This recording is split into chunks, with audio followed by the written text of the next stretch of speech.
Well, I'm joined now live from northern Syria by Tauqir Sharif, who is from Essex and who has gone to Syria to support jihadi fighters there and to do aid work. Can you tell us what has happened near you today? Are you near any of these airstrike sites? I think you've introduced me wrong again. You say that I'm here to support jihadi fighters. I'm here to support the Syrian people and any people that are being oppressed.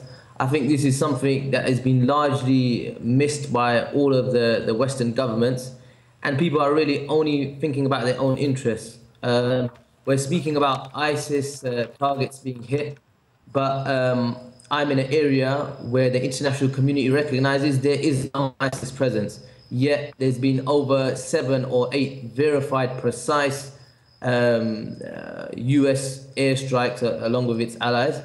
And this has created a sense of fear. We only have to look on the internet to see some of the civilians, the Syrian people who have to bear the brunt of this, that were killed, and that includes women and children.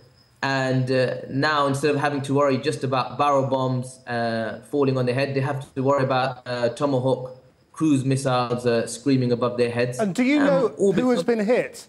I mean, do you know people who have been killed in these strikes? I actually know of a British fighter that was killed today, and he was somebody who was nothing to do with ISIS. He was fighting, defending the Syrian people, fighting against Bashar al-Assad. And I think this is something that clearly needs to be looked at, that this has been labeled as a war against ISIS, when in actual fact this is a war against other Islamic groups. This is a war on Islam. It's not a war on. You're saying this. You know of a British fighter who has been killed, but who was part of a different group. A lot of people are very confused. What is the difference between the group he was fighting for and ISIS? I think that the media has done a very good job of scaremongering the population into making ISIS this great big monster.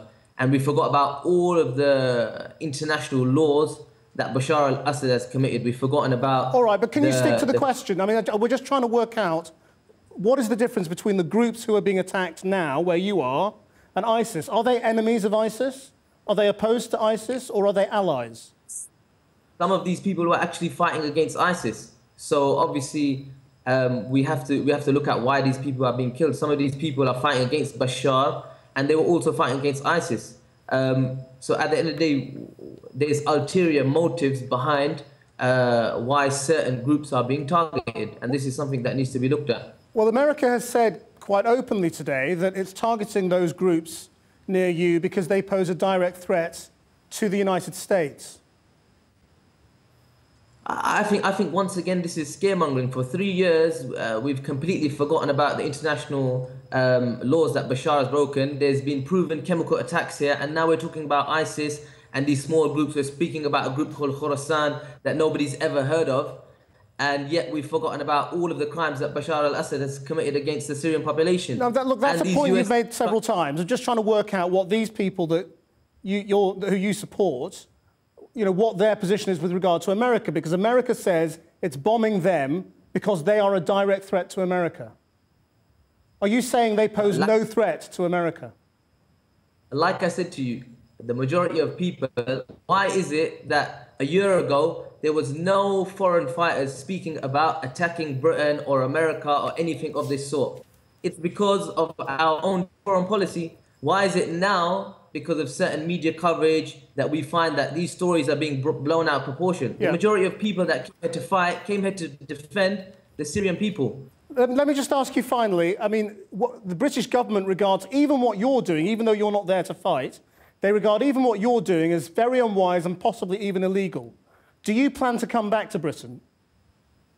Well, to be honest, I'm part of one of the many Muslims who's been ostracized by his own government.